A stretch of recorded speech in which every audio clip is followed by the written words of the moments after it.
said, my name's Hunter Funk. It's good to be here.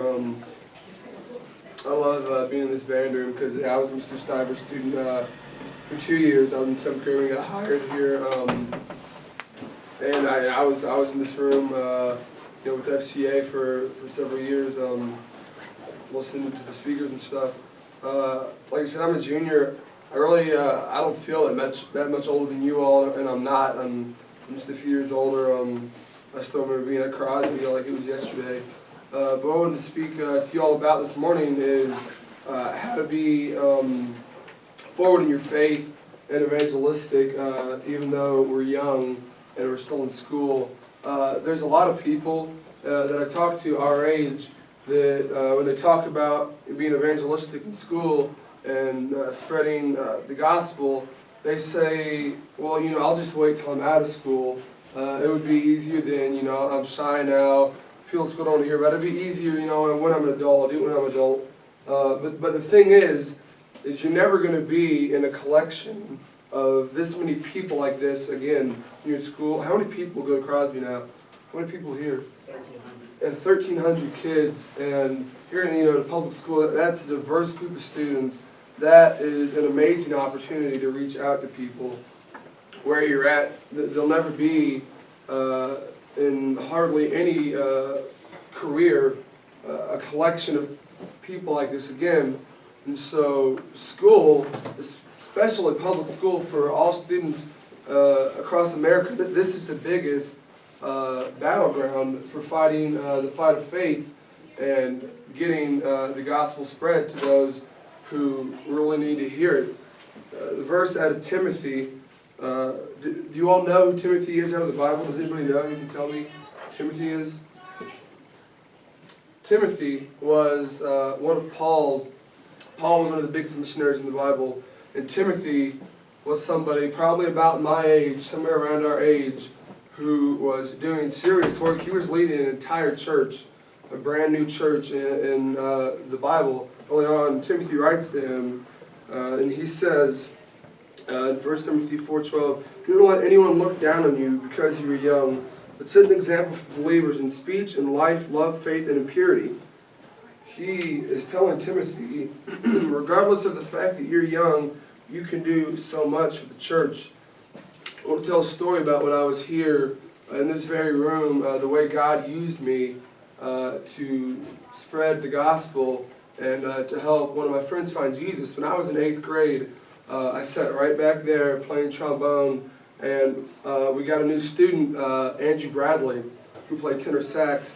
And Andrew Bradley was an interesting character. He was asleep almost every day in band class, which it cracked me up for the longest time. I didn't think anything of it. I just thought he was, extremely skilled because he was sitting in a room full of people, blowing through the horn. The only style they know how to play is loud, and he was just sitting back there asleep. And I talked to Andrew a lot. We were right next to each other. I would walk with him to our next class, and we would just talk. And there was something, just a small thing I did that was so cool how God used it to spread His word, because I don't like to use the Lord's name in vain. I don't say, "Oh my God," stuff like that. I replace it, with anything. "Oh my goodness," "Oh my word," anything like that. I don't say that.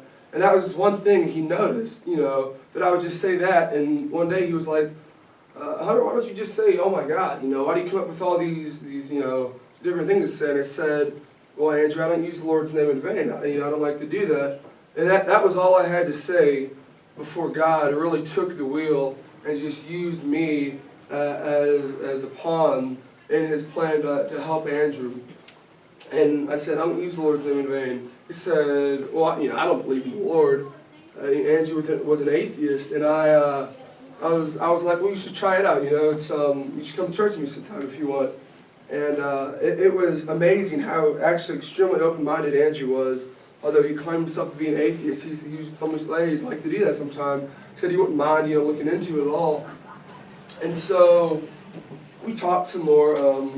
Andrew, like I said, he was interesting. He was kind of disconnected from the situation a lot of times, and I ended up not getting him to church for a while because that was near the end of the first semester, probably about December. So when I knew summer was coming up, I go to a church camp every summer, and I invited him to come with me. And I must have given him 30 of the same brochures. I would give it to him, and I'd say, Andrew, did you give it to your mom to look at? And he'd say, I lost it. And I just had a bunch of them I kept giving to him. And this went on throughout the entire second semester. I would just give him one, and he would end up losing it. And so I was really trying to push him. You know, I was giving him my phone number, giving his mom my mom's phone number, so we could figure it out. Ended up, we got to graduation. Couldn't even find him on graduation day, and I didn't have his number. He just had mine, and so I was thinking, you know, oh well, I couldn't get into camp. And that's a shame. I wish he could have come. And so that is in, you know, June 6th is when we graduated. Skip forward about a whole month to around July 16th is when my church camp started. I haven't talked to him since graduation. I pretty much think, you know, there's no chance of him coming. He didn't get the form or anything like that. So I'm at camp this first day. I've registered. I've been there for about an hour. And I'm just, you know, I'm already hooked into camp mode, playing tetherball with my friends when I see the car roll up. And out of nowhere, Andrew Bradley comes out of the car, steps out of the car with his parents. It just seemed like a miracle. He had found one of those brochures and finally got the information off of it and came up. He registered that day, and it was great. You know, God had gotten him there because he knew he needed to be there so he could work on him. And that week, it was amazing watching just the Holy Spirit move in him. We were having worship sessions, and I could see him really getting into it. He was listening to the speakers intently, more intently than I'd ever seen him in this class. He was listening and getting into it.